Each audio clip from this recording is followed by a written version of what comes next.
이 저녁 우리에게 주시는 하나님 말씀은 구약성경 사무엘상 14장 43절에서 52절까지 말씀입니다. 사무엘상 14장 43절에서 52절까지 말씀을 저와 여러분이 한 절씩 교독하겠습니다. 사울이 요나단에게 이르되 내가 행한 것을 내게 말하라. 요나단이 말하여 이르되 내가 다만 내 손에 가진 지팡이 끝으로 꿀을 조금 맛보았을 뿐이오나 내가 죽을 수밖에 없나이다. 사울이 이르되 요나단아 내가 반드시 죽으리라. 그렇지 않으면 하나님이 내게 벌을 내리시고 또 내리시기를 원하노라 하니 백성이 사울에게 말하되 이스라엘의 이 큰 구원을 이룬 요나단이 죽겠나이까. 결탄코 그렇지 아니하니이다. 여호와의 살아계심을 두고 맹세하옵나니 그의 머리털 하나도 땅에 떨어지지 아니할 것은 그가 오늘 하나님과 동역하였음이니이다 하여 백성이 요나단을 구원하여 죽지 않게 하니라. 사울이 블레셋 사람들을 추격하기를 그치고 올라가매 블레셋 사람들이 자기 곳으로 돌아가니라. 사울이 이스라엘 왕위에 오른 후에 사방에 있는 모든 대적 곧 모압과 암몬 자손과 에돔과 소바의 왕들과 블레셋 사람들을 쳤는데 향하는 곳마다 이겼고 용감하게 아말렉 사람들을 치고 이스라엘을 그 약탈하는 자들의 손에서 건졌더라. 사울의 아들은 요나단과 이스위와 말기수아요. 그의 두 딸의 이름은 이러하니 맏딸의 이름은 메라비요 작은 딸의 이름은 미갈이며 사울의 아내의 이름은 아히노아미니 아히마아스의 딸이요 그의 군사령관의 이름은 아브넬이니 사울의 숙부 넬의 아들이며 사울의 아버지는 기스요 아브넬의 아버지는 넬이니 아비엘의 아들이었더라. 사울이 사는 날 동안에 블레셋 사람과 큰 싸움이 있었으므로 사울이 힘센 사람이나 용감한 사람을 보면 그들을 불러 모았더라. 아멘. 할렐루야. 명절 연휴 마지막 날 저녁 피곤한 시간이실 텐데 예배의 자리를 사모하여서 나오신 우리 모든 성도님들께 하나님의 크신 은혜와 축복이 넘치는 이 저녁 되기를 소원합니다. 오늘 우리가 읽은 이 본문은 이스라엘과 블레셋의 전투 중에 일어난 사건입니다. 앞선 이 사무엘상 13장의 내용에서부터 우리가 쭉 살펴보면 블레셋과 이스라엘의 전쟁에서 이번 이 전쟁에서는 이스라엘에게는 아무런 승산이 없는 전혀 상대가 되지 않는 이제 그런 전쟁을 마주하고 있었습니다. 이런 현실 앞에서 이스라엘의 왕이었던 사울은 그냥 망연자실하고 주저앉아 있고 겁에 질린 이스라엘의 군대는 뿔뿔이 흩어지기 시작했습니다. 그런데 오늘 우리가 읽은 이 사무엘상 14장으로 넘어오면서 사울의 아들 이 요나단이 나서게 되는데 이 일을 계기로 분위기가 완전히 반전이 됩니다. 전쟁의 승패는 사람의 많고 적음에 달려있는 것이 아니고 오직 하나님의 손에 달려있다. 이 믿음을 가지고 요나단이 담대하게 이 적장으로 뛰어들게 된 것입니다.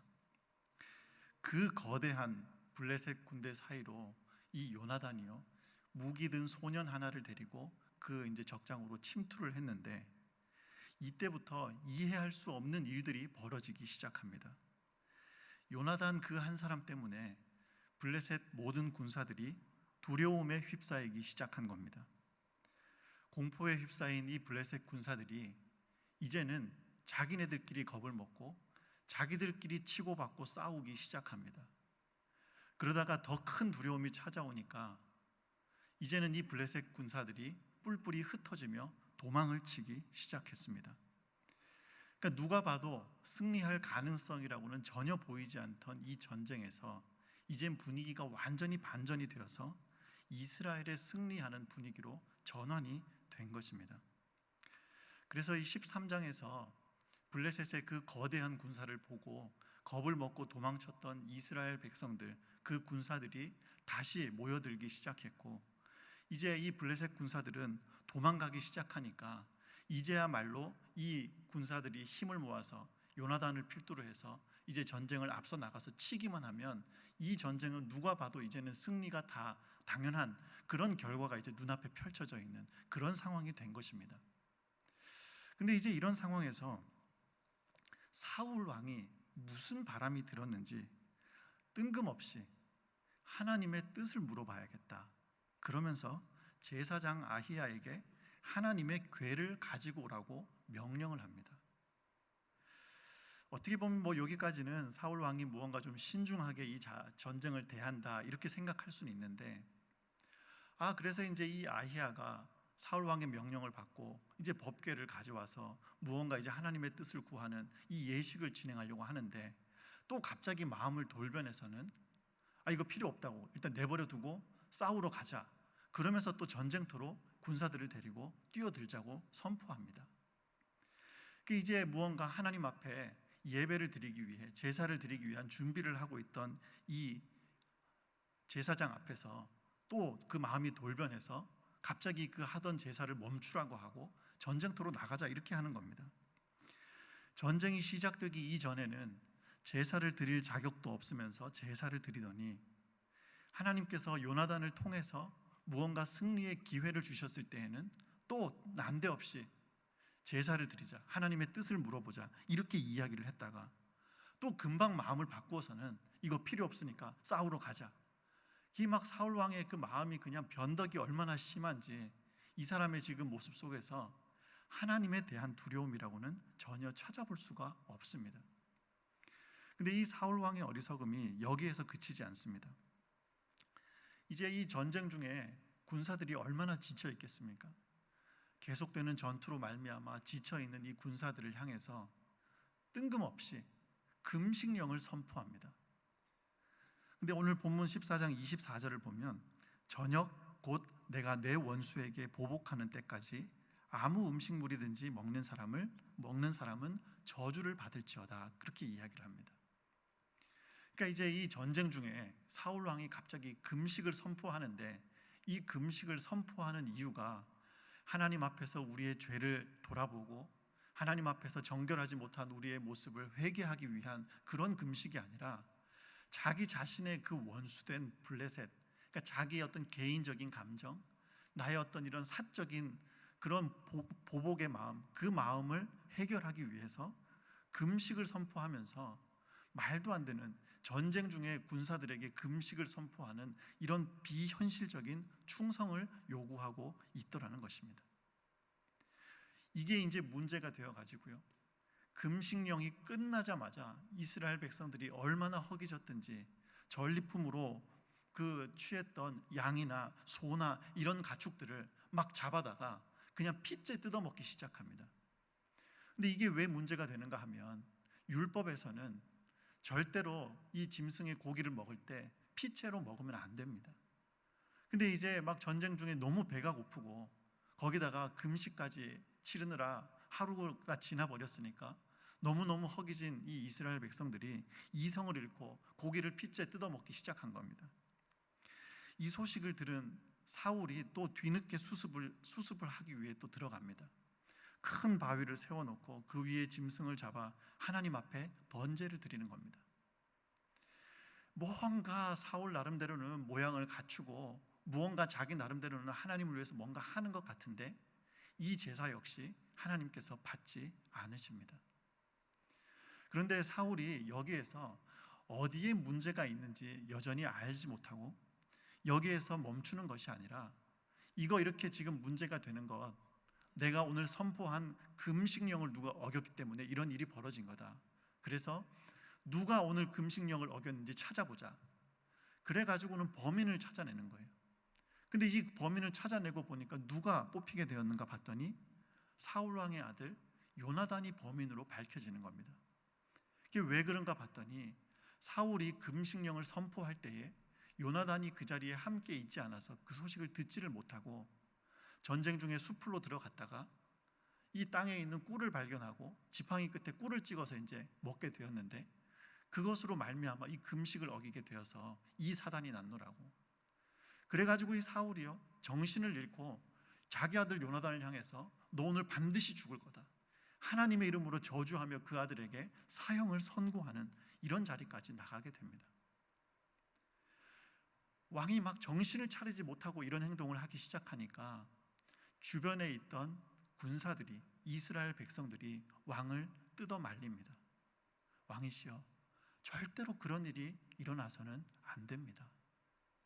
오늘 요나단을 통해서 하나님이 이 엄청난 구원을 우리에게 허락하셨는데, 이 하나님과 동역한 이 요나단이 절대로 죽을 수는 없습니다.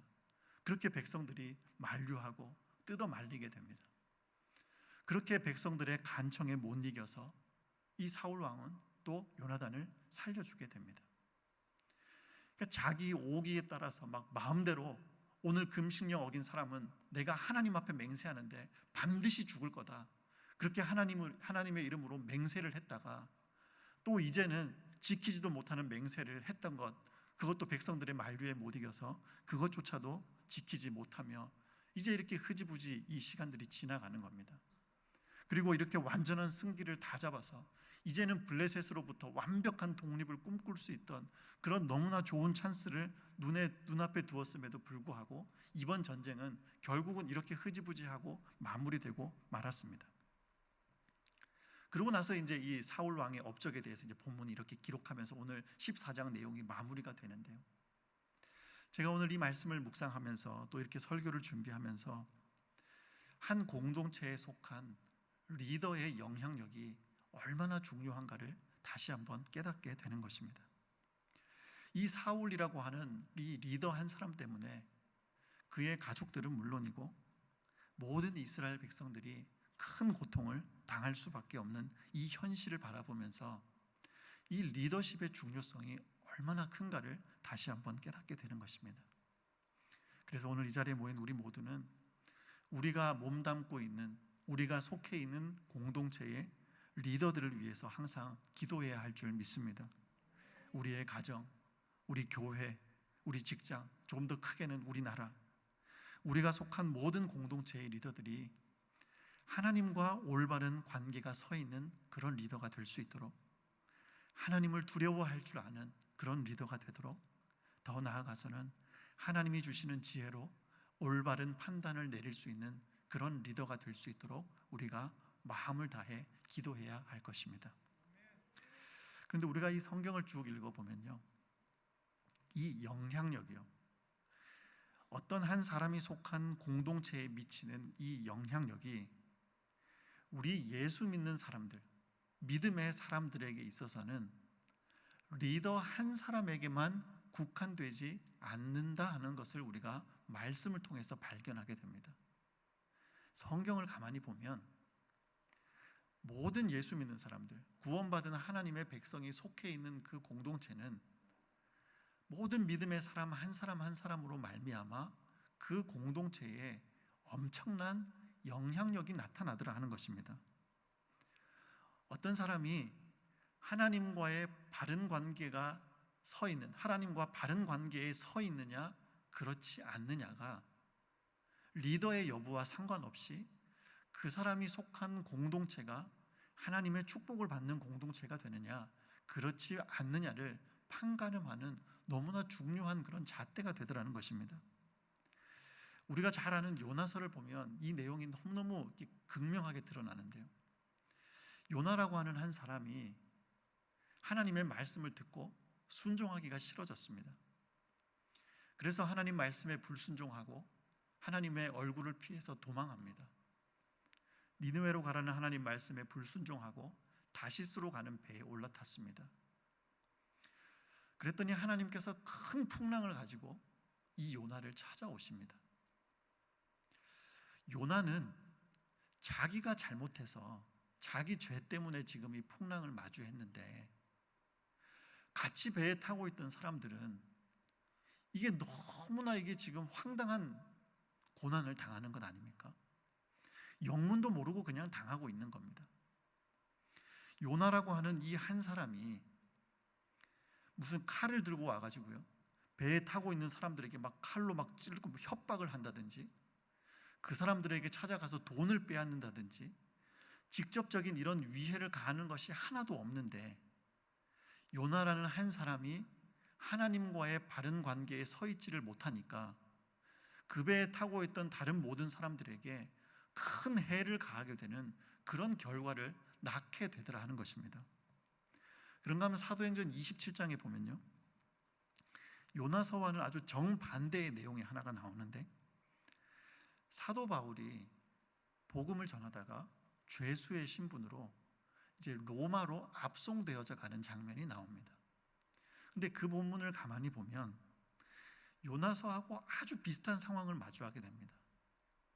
276명이 탄 그 배가 이제 로마로 가는 중에 유라굴로라고 하는 큰 광풍을 만나서 이제 사람들이 다 이 죽을 위기에 처했는데, 요나서와 이 사도행전 27장에 나오는 이 본문의 차이가 딱 한 가지가 있습니다.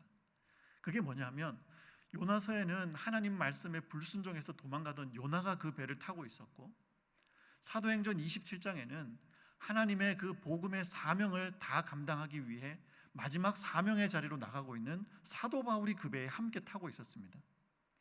사람들이 이제 다 죽게 생겼다, 이거 어떻게 해야 되나, 자기 배에 있던 모든 짐을 다 갖다 버리고 요나서에 나타난 것과 똑같은 그런 모습들을 하고 있는데, 그런 위기의 순간에 사도 바울이 그 사람들에게 안심을 시킵니다. 하나님께서 어젯밤에 나를 찾아오셔서 말씀하셨는데, 내가 로마에 가서 가이사 왕 앞에서 마지막으로 복음 전할 사명이 남아있기 때문에 나를 포함한 이 배에 타고 있는 여러분 모두는 안전합니다. 한 사람도 머리털 하나 상하지 않을 거니까 걱정하지 말고 안심하라고, 그렇게 사람들을 안심시키는 장면이 나옵니다. 사도 바울이라고 하는 그런 위대한 하나님의 사람, 하나님과의 올바른 관계에 서 있는 그 한 사람이 그 배에 함께 타고 있으니까 다 죽을 위기에 처해 있던 그 사람들도 함께 구원을 받게 되는 그런 결과를 얻게 되더라 하는 것입니다. 소원하기는 오늘 자리에 앉은 우리 모든 성도님들, 또 말씀을 전하는 우리 모두가 우리가 속해 있는 공동체에서 사도 바울과 같은 이런 축복의 통로가 다 되시기를 바랍니다. 우리가요, 왜 하나님 말씀 앞에 올바로 서기 위해 두렵고 떨림으로 늘 몸부림을 쳐야 하는가?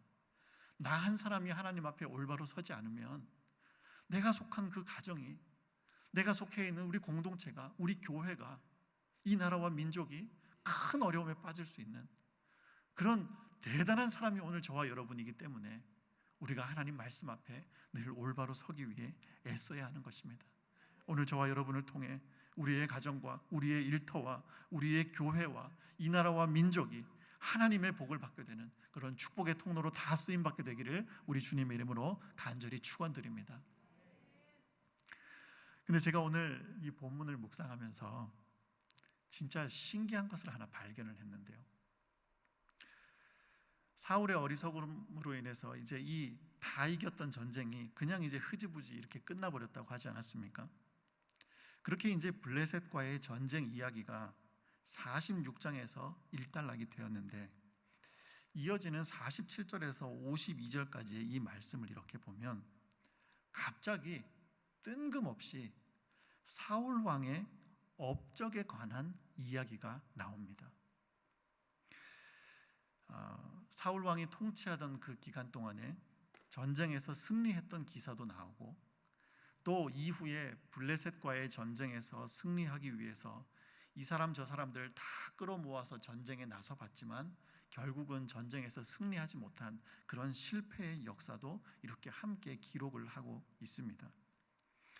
근데 이제 중요한 것은 왜 갑자기 사울의 업적을 여기에서 성경이 요약하고 있느냐 하는 것입니다.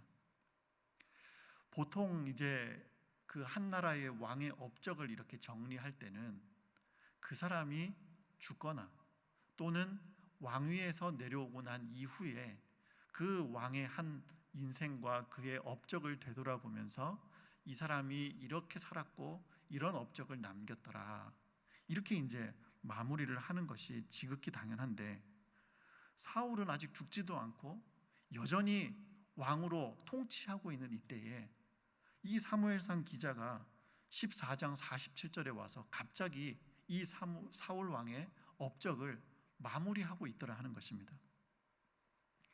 이 사무엘상 13장 1절 말씀이 이제 우리 성경으로는 이렇게 번역이 되어 있는데, 약간 그 부분의 해석의 여지가 좀 있습니다. 그래서 이 14장 이후로 사울 왕의 통치 기간이, 남아 있는 통치 기간이 38년이냐 혹은 뭐 20년이냐, 이제 학자들 사이에 조금 논쟁이 있긴 하지만 분명한 것은 지금 사울 왕이 앞으로도 20년이 넘도록 적어도 수십 년간은 더 왕으로 통치를 해야 하는데, 마치 사울 왕의 왕권이 끝난 것처럼 성경 기자가 여기에서 사울 왕의 업적을 마무리하고 있더라는 것입니다.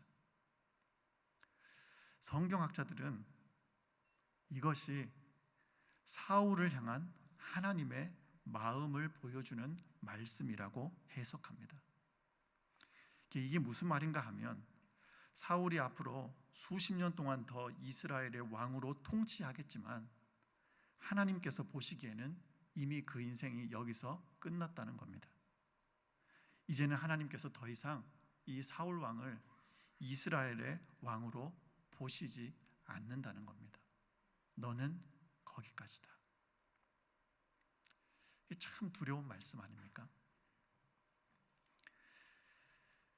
제가 30이 되던 해에 목사 안수를 받자마자 그 서울에 있는 한 교회에서 교구 목사로 사역을 시작했습니다.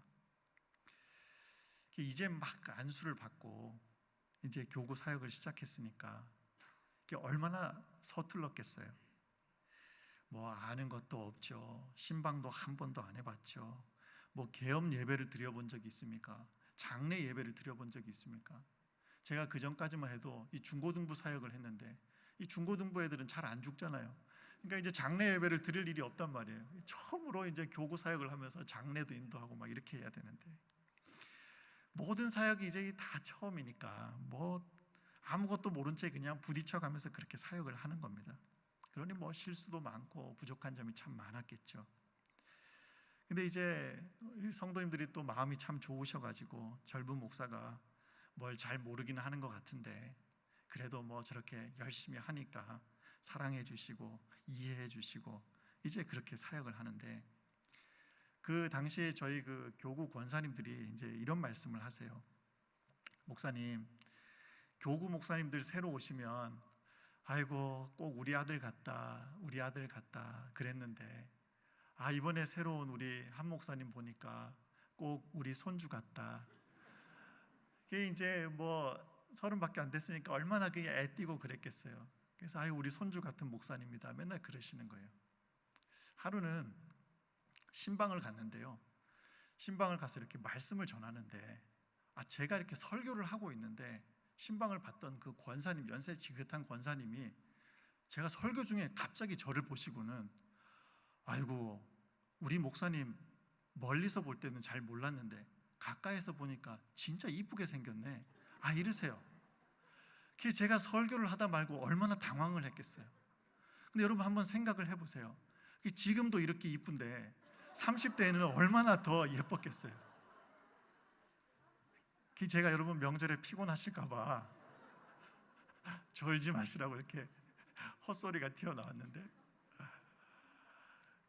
그렇게 이제 사랑을 받으면서 사역을 하는데, 그 당시에 저희 교구 장로님들, 권사님들, 또 집사님들이 저한테 참 많이 하셨던 말씀이 있어요. 그게 뭐냐 하면, 목사님 절대로 변하지 마세요. 목사님 절대로 변하지 마세요. 그 말씀을 그렇게 많이 하시는 거예요. 그래서 이제 제가 그 이후로 사역하는 동안 문득 그때 이제 우리 성도님들께서 하셨던 그 말씀이 생각이 나요.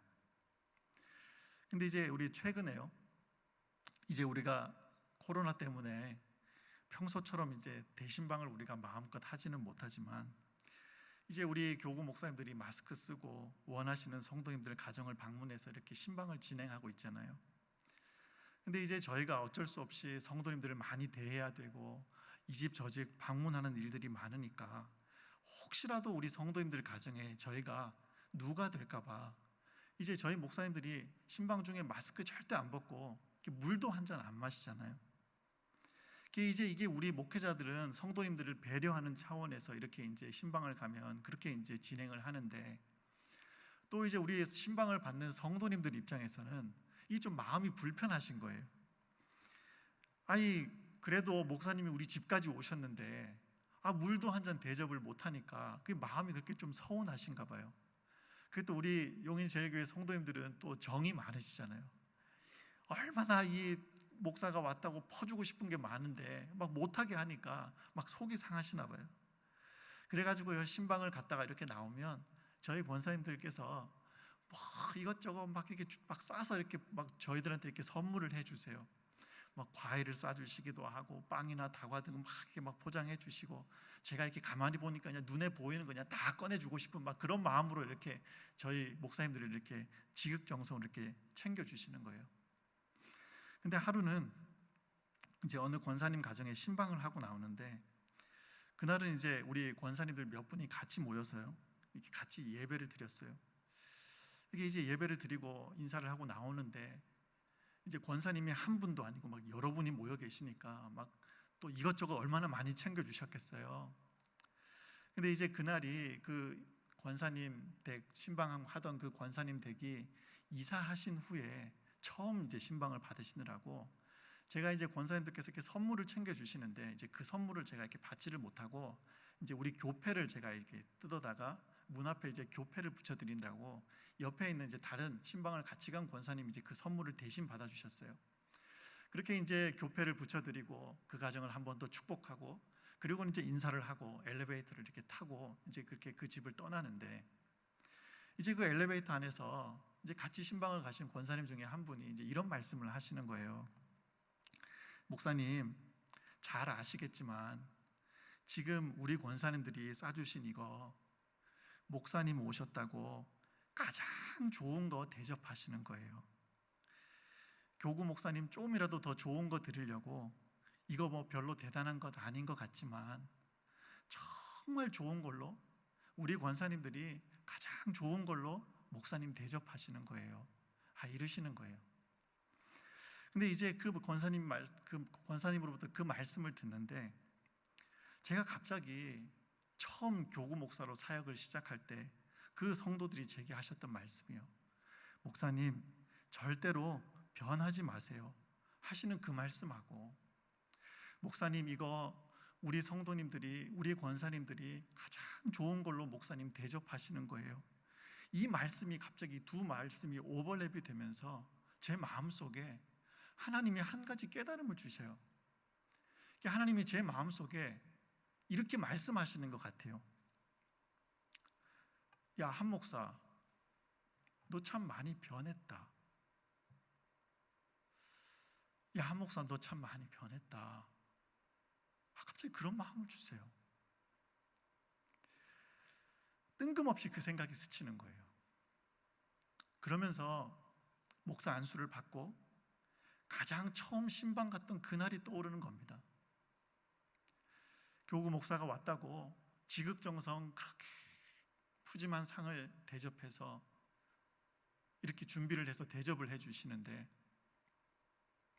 제가 그 상을 받아들고 하나님 앞에 너무 죄송하고 한편으로는 막 감격도 되고 목이 메어서 밥을 못 먹겠는 거예요. 하나님, 제가 종인데, 주님 종인데 우리 하나님 받으셔야 하는 이 대접을 이 종이 대신 받습니다. 하나님, 우리 귀한 권사님 이 마음을 우리 하나님께서 받아주세요. 막 이 마음이 주체가 안 될 만큼 너무너무 감격하고 죄송스러운 마음, 이 복잡한 마음으로 제가 그 상을 받았던 기억이 나요. 신방을 끝나고 나오는데 이게 또 뭐 선물을 주시는데요, 종한테 이런 선물을 주시니까, 야, 이거 내가 이거 받아도 되나? 내가 이걸 받을 자격이 있는 사람인가? 몸둘 바를 모르겠어요.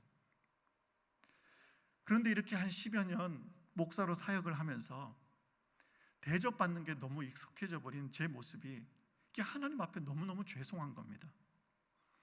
그러면서 두려운 거예요. 신방을 마치고 돌아와서 기도하는데 이 말씀이 생각이 났습니다.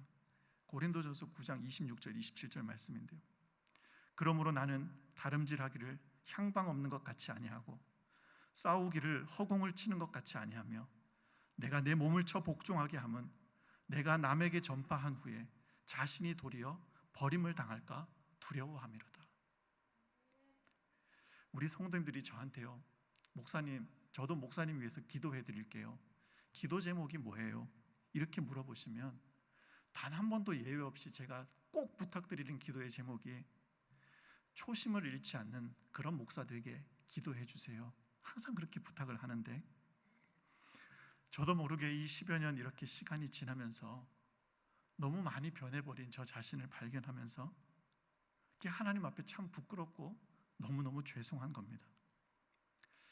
그 다음 날인가 새벽 예배 때 하나님 앞에 기도하는데 그렇게 눈물이 나요. 하나님, 제가 뭐 30년 40년 목회하고 이제 목회 은퇴할 때가 된 사람도 아니고 이제 겨우 안수받은 지 10년밖에 되지 않은 그런 목사인데 하나님 앞에 이렇게 부끄러운 종임을 고백합니다. 하나님, 제가 이 사명 마치는 날까지 제가 하나님의 종이라는 것, 이 종의 신분을 잃어버리지 않도록 하나님 이 마음을 지켜주십시오. 그렇게 하나님 앞에 기도하게 되는 겁니다. 목사가 되고 시간이 지나고 경험이 쌓여서 목사의 기능은 점점점 개발이 되고 능숙하게 신방도 하고 능숙하게 예배도 인도하고 행정이며 기타 등등 모든 목회자의 역할은 다 잘 감당해내는 그런 능력은 점점 좋아지는데, 껍데기는 멀쩡하고 목사의 타이틀은 여전히 가지고 있는데 하나님 앞에서 종으로서의 제 신분을 잃어버리는 그런 안타까운 목사가 되지 않도록 하나님 저를 붙잡아 주십시오. 이렇게 기도하게 되는 겁니다. 껍데기는 목사고 타이틀은 있는데 하나님 보실 때 너 거기까지다. 여전히 왕으로 수십 년을 더 통치해야 되고 여전히 사람들이 보기에는 최고의 권력을 가진 한 나라의 왕인데 하나님은 너 거기까지야. 너 인생은 사무엘상 14장까지야. 사울 왕이 한참 뒤에 목숨을 잃잖아요.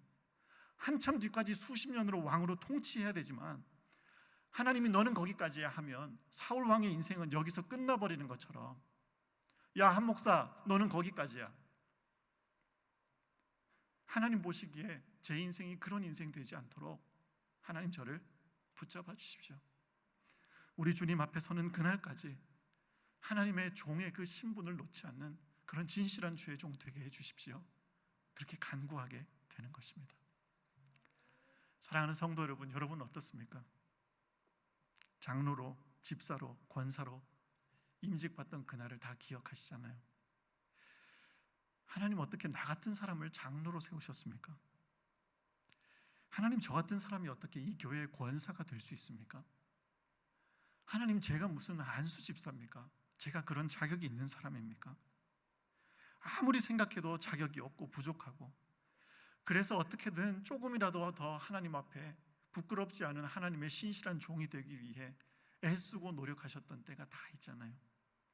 처음 장로가 된 이후에 장로가 뭐 하는 건지도 모르겠고 그냥 서툴기도 하고 앞에 나와서 대표 기도하는 것 그거 하나만 해도 부담스러워서 주일 예배 대표 기도의 순서만 다가와도 밤이 새도록 기도 제목 썼다가 지웠다가 썼다가 지웠다가, 권사가 돼서 무슨 일을 해야 될지는 모르겠는데 그래도 하나님이 나를 권사로 불러주셨으니까 내가 그래도 기도하는 권사가 돼야지.